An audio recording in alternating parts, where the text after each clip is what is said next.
So we're going to have a little meditation before the channel, just to have you come back into that beautiful place of quiet inside. So the invitation is to just take a breath in and let it out.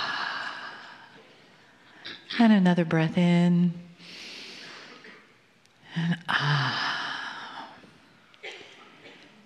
And let your eyes softly close, just relaxed.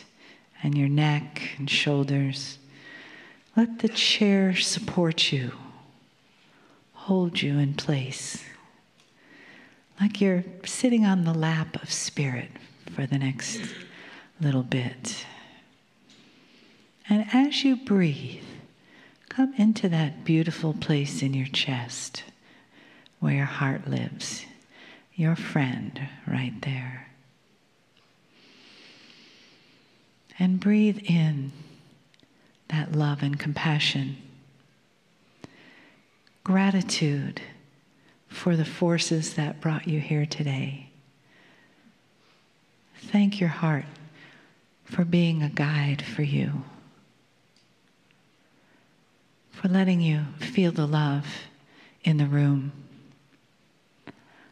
Letting you feel the love wash that comes over us in waves from the other side of the veil to say, yes, you're here, you're doing it.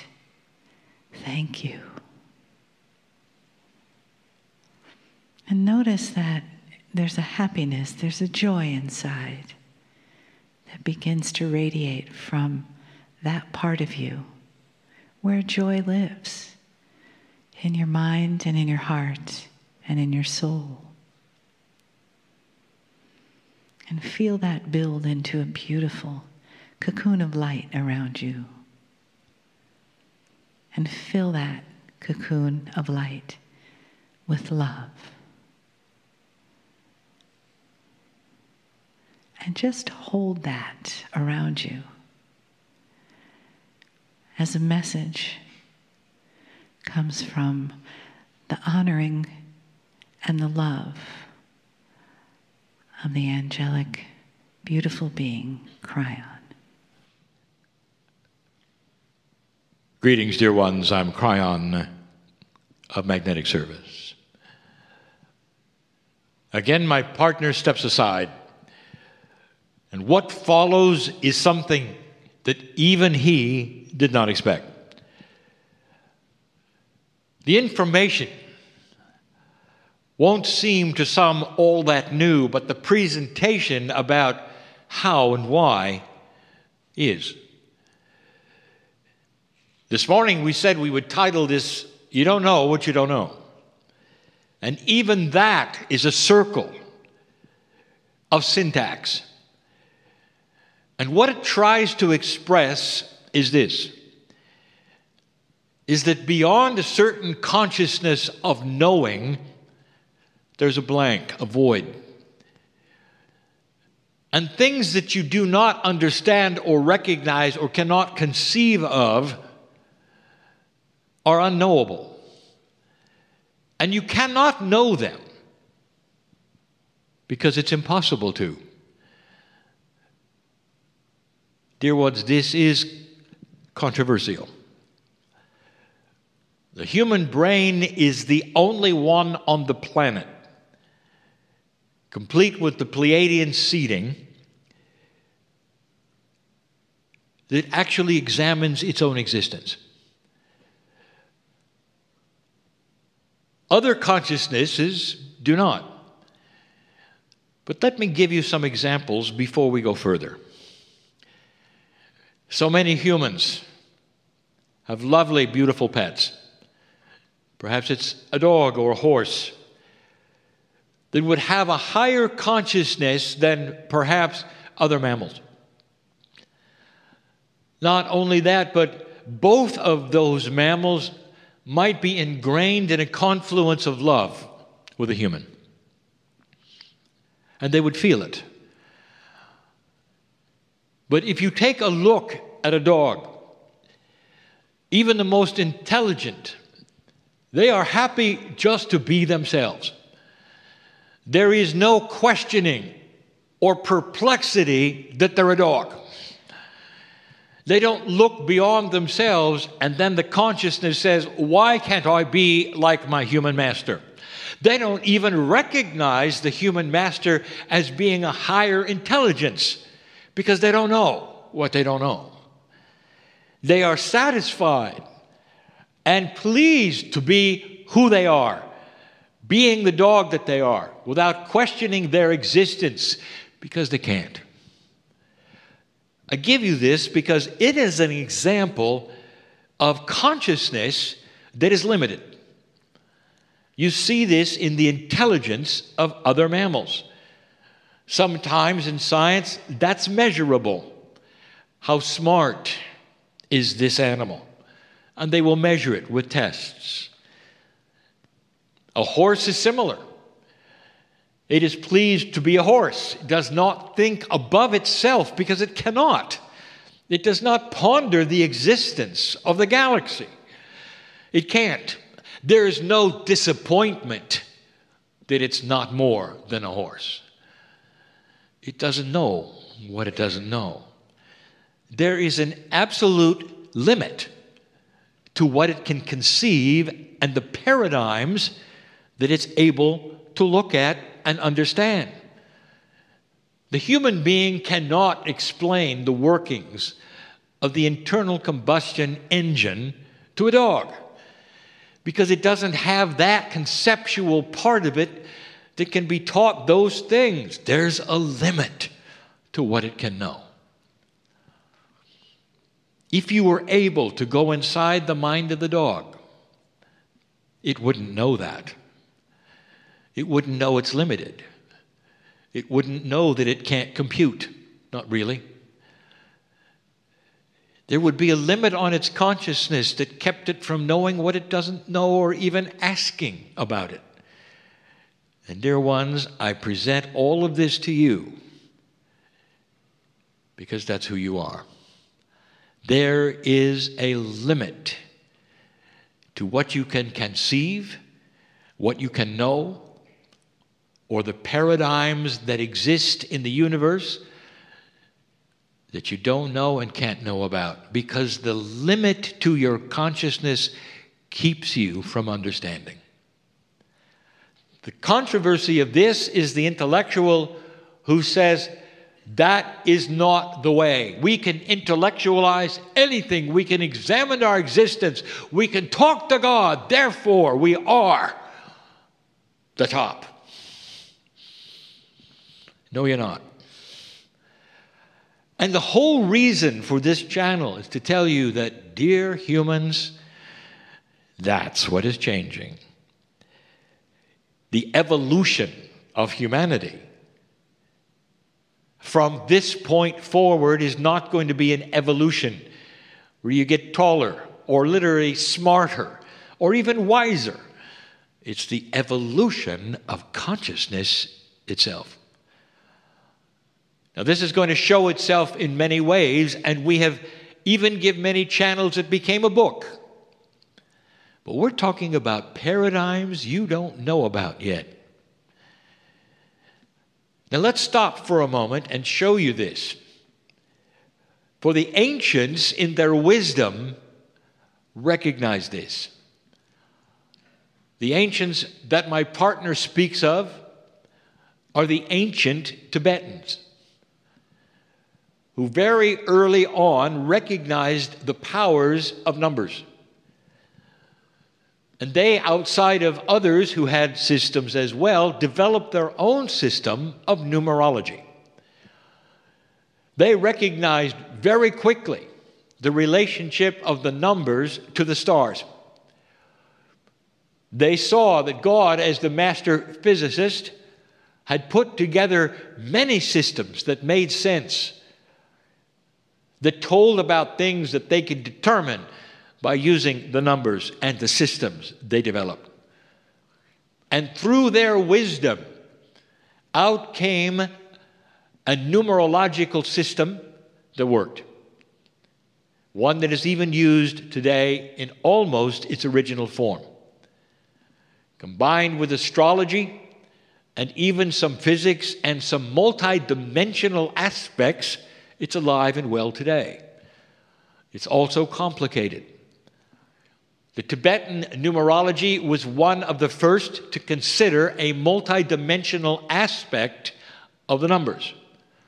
They actually ask the question, if one number sits next to another for a certain length of time, for any reason, is it affected by it?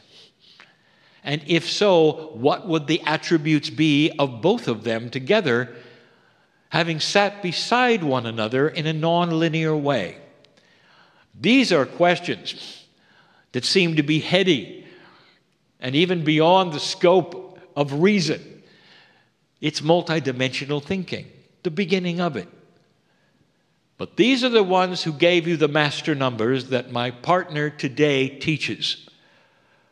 And these are the ones who told you that 11, 22, and 33 were the only numbers that were identifiable and definable that you could understand, because 44 through 99 is you don't know what you don't know. So there it is, a level, a ceiling to which you cannot rise beyond. And they prophesied this, that there could come a day when 44 all the way through 99 was not only possible to define, but would be developed by humanity. And then the big one. Whereas the dog and the horse have a set consciousness limit, humans do not. When you came to this planet and the Pleiadians seeded you, you had the concepts of 44 almost to 50. Those concepts are gone, because free choice let humanity settle the place where it would go, the level it would seek on its own. And that became approximately 33. And that is why you do not see anything above that today being defined or seen or thought of. And I will tell you, there is so much more. It's beginning to show. I will even discuss 3 items that you don't even think about that are possible. They're paradigms you cannot conceive of, but I can at least describe what they might entail. Because humanity is starting to grow. Because of passing the shift and the marker, the actual energy of the planet, the place and space that you are now going through, the changes in the magnetic grid so many years ago that I helped accomplish, all of this is a bed of information that will allow the growth of human consciousness beyond that which is 33. Let me ask you something. I want you to just relax for a moment and think with me. There were masters on this planet. Masters. And they all did things which seemed to be miraculous. Totally. Not just one, but many. There are some you don't even know about, because the civilizations before you didn't carry over that information to you. There have been many masters. Many, like even the master of love, that you think was only one. And when you look at their works, you see something. And you look at who they were, you see something. They were able to change physical things into other physical things. Miracles. They were able to put their hands on a human being and reignite life itself, sometimes the healing of a lifetime. Humans would sit at their feet for no reason other to feel the field of love and compassion that simply poured out of the masters. Some of the things that seem so odd and miraculous are alive today and still practiced in obscure parts of the planet, such as levitation, which would seem to be the control over the relationship of the parts of the atom to create designer magnetics and gravity change. Things like the obeyance of rock to a human hand that can push through it, from a master in India. Still alive today in certain kinds of masters. And I ask you, how is that possible? And the answer has always been magic and miracles. No human has said, well, perhaps, just perhaps, that's normal. And we're hobbled. Perhaps, just perhaps, that's physics. Not magic, not mythology. But that doesn't happen. Instead, it's beyond anything that's possible because you don't know what you don't know. And that shows you the level you're at. Let's talk about the expansion of conceptual consciousness. Paradigm shifts. It's not that you get smarter or wiser. It's that there is the aha eventually of what you might be able to do that is common and natural and you should have had all along. You cannot think above that because you don't know what you don't know. And the things that happen even within your human body, you say, well, that's just the way it is. Even the highest thinkers don't say, wow, that's not right. It should be different. Instead, they simply look and say, this is the way it is. Even the highest intellectual thinker who would ponder his existence in the galaxy doesn't ponder his existence with his chemistry. Let's talk about it. What's next? I'm going to give you three. Two explainable and one not. And even the ones that are explainable, I don't have the words for the paradigm that they represent. All I have is a description of the result. And the reason I can't do better than that is the same reason a dog cannot ponder his existence in the universe. Some of these things are not ponderable yet, and yet they're coming. They're coming. And some of the basic ones, dear ones, when it's over and this becomes something you recognize and realize, you'll slap your heads and say, why didn't anybody think of this? Because you've gone to a new level and you're going there now. Some of you already beginning the thought of it. Inside the human body, the way it works, there is an acknowledgement that the psyche, the consciousness, the highest brain that is clueless on what's going on inside your body. Example, here comes a virus. Maybe it's a simple cold. Maybe it's something bigger. It invades your body, and the moment the invasion occurs, whether it's a respiratory or gastronomic, the immediate reaction is the creation of a body alarm. The body knows they're there. It's designed for that. White blood cells race to the place where the bacteria has entered or the virus is present, doing its best to fight. If you were inside your body and you want to linearize these things, you'd have alarm bells going off. The body would know things are happening. What is the human doing at that moment? Whistling along, walking to the store, not aware of any of it. Question. Does that seem right to you? Or does it seem like perhaps there might be some disconnect with something that should have been?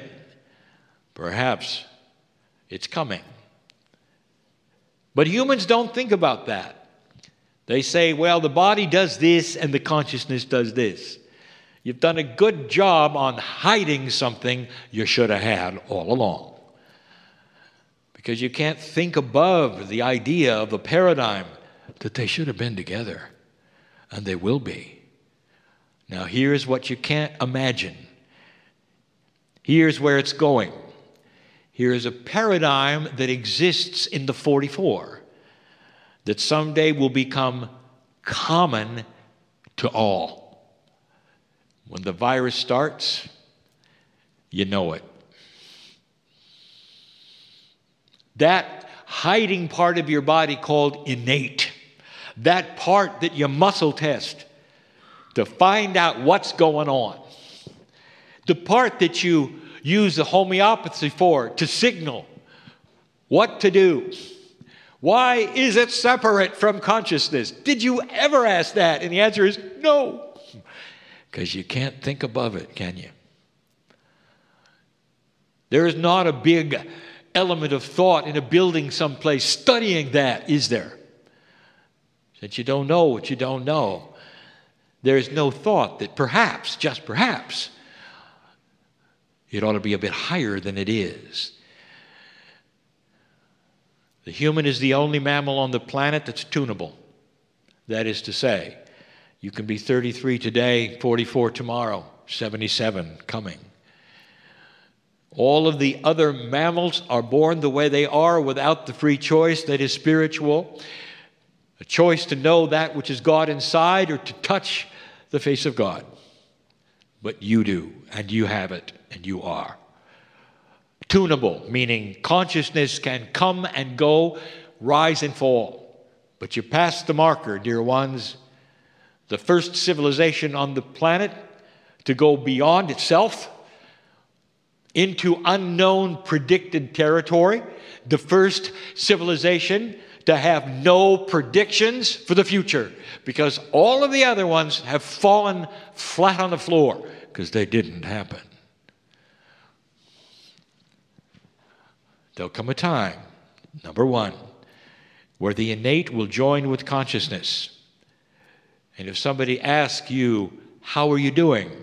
You will answer for the innate, because you will have the same exact knowledge of what is going on at the chemical level of your body. If there is a growing cancer, you will know it in the first day. You won't have to wait for something to hurt. Does it make sense to you that you are so disconnected from your own cellular structure? And most humans will say, well, no, I never thought about it. Exactly. But you will. That's the first of three paradigms I want to talk about, that you can't believe or don't think might change, and yet it's the most sensible one. That you would know what your smart body knows. You'd be able to react because you're finely tuned enough to have consciousness know what cellular structure is doing within your own body and work with it accordingly. Can you imagine what a difference that would make in even day-to-day health care? Knowing what's going on instantly. Having the cell tell you when a food is not servicing you. Having cellular structure that say, you know, your akash is not supporting the food that you're eating today. Why don't you try the food from the last lifetime? It doesn't feel good, does it? Your innate knows this now, but it's not talking to you. There'll come a day when there will be no innate. There'll simply be you combined. Number two, this gets harder. What if you had a cellular structure that was so vibrant and so connected with nature, with everything that is, with the oneness of all things, that no disease could ever invade. Because disease is low energy, low consciousness, low vibration, and the human at that level would not be. Welcome to 55. You come into a planet with a chemistry that works so high and so well, with extended life, with wisdom to keep it that way on this planet without overpopulating,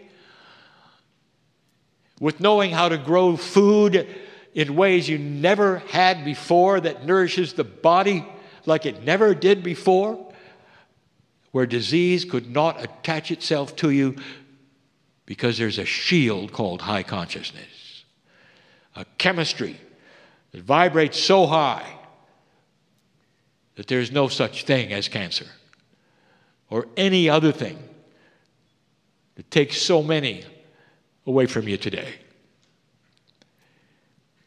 Kryon, I think you've gone too far. I don't think that's actually possible. It's magic. Oh, that's because you don't know what you don't know, dear ones. There'll come a day when physics itself will seem to be a plaything.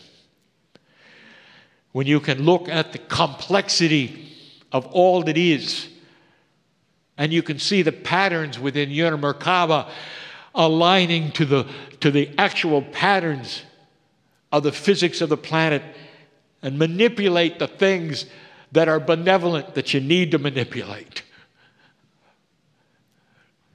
You don't understand what I'm talking about, do you? I understand that you don't understand. All right, the final one I gave you the last time I channeled in another city, I did it on purpose. I did it because I wanted to expose you to something that had no meaning to you. I wanted to show you the reaction, and I got it. And the reaction was, Kryon, what are you talking about? I talked about the human soul and a relationship with it that eventually you would have. I called it soul coherence. And because it is so far away from anything that is real to you today, you didn't even understand the concept. I cannot give it to you any clearer today except as I did before. A time when you are so connected to your higher self, you have one foot on the other side of the veil, one foot on this planet. You smile like a master smiles. Welcome to 88. You are part of the planet is part of you. You're part of the sky, it's part of you. Physics is you, you are part of it. You are a master on this planet, and it's normal. If I showed it to you today, you would cower in the corner and say, it's angelic. An angel has entered the room. I would say, no. It's you in the future. You see your face there? Didn't you recognize it? The paradigms start to change. The ones you've learned in metaphysics start to change. They get altered. They get grander. A confusing channel for many, perhaps. But if you get nothing else from this message, get this. This is your future, a potential, based upon what you've done, where it's going, and what others have done before you in your circumstance. You can change it on a dime. That's free choice. But the ball is rolling to such a degree right now that generation after generation after generation will see the shift, and you will begin to see it in your kids. And they will see it in their kids. And each generation will say, look at the children. They're different. Not just one, not just two. And that is where the shift begins to be seen first. But I'll say it again, old soul. You don't have to wait to be reborn. Instead, the invitation has always been there to relax and know that you are a piece of God. Relax and know that you're cared for and loved. Relax and know that there's far, far more than you know. And that's a good thing, because those things are benevolent, beautiful. The masters of this planet showed them to you. The reason is so you could see they were human, and so were you. All of them. They were not magic. They were not from anywhere else. They were born like you were born. And they were here to say this, look, look, look. This is you in the future.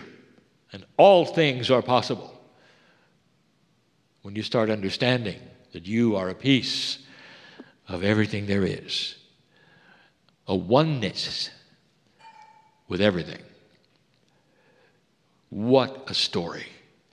What a remarkable idea. May the legacy of this work and the channels someday be preserved. And when they're ancient history, they can be trotted out. And you will smile and you will say, you know, he was right. And it will be a grand day for the planet to realize that the evolution of human consciousness, the elimination of war, the understanding that you're all one with the same kind of purpose of love will be seen and recognized worldwide.